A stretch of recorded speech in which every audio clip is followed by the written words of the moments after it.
My name is Pramuk, and I teach in the theology department here at Xavier. I'm in my 7th year at Xavier. I teach courses that range from the introductory theology course to courses in spirituality, both at the undergraduate and graduate level, Ignatian and Jesuit theology and spirituality. I have a course called Music, Art, and Theology, and I also teach courses in Christology and Vatican II and other related types of topics.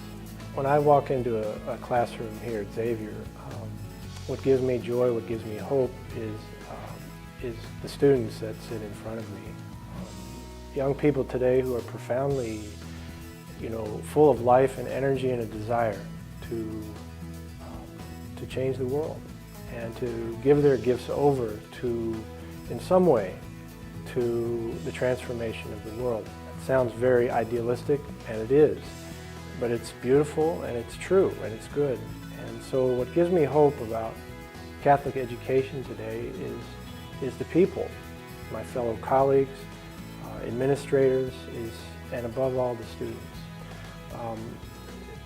all of whom carry in their breast a latent desire for good and to transform the world.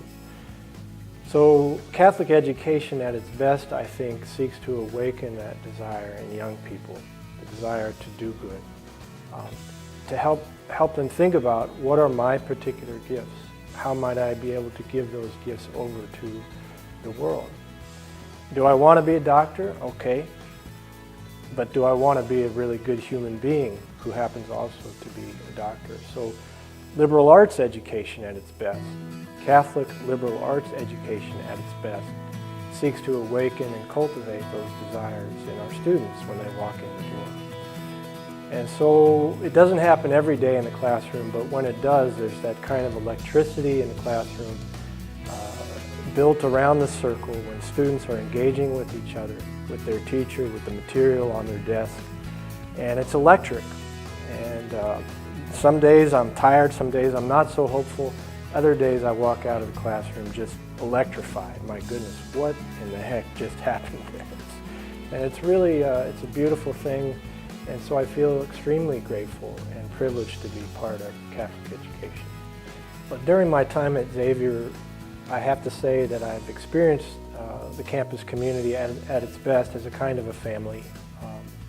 Colleagues both within the department and well beyond the department who have this sense of a shared something that we're about, a shared mission, a shared identity.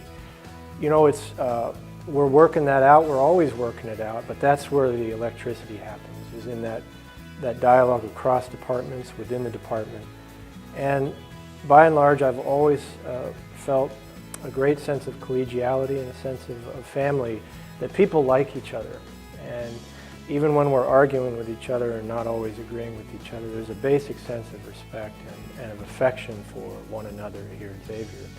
And I don't take that for granted at all. It's really an amazing thing to be part of a community where we don't just respect each other professionally in the work that we're doing, but we also have an affection that percolates beneath the surface, and at our best, we're not shy about expressing that with one another.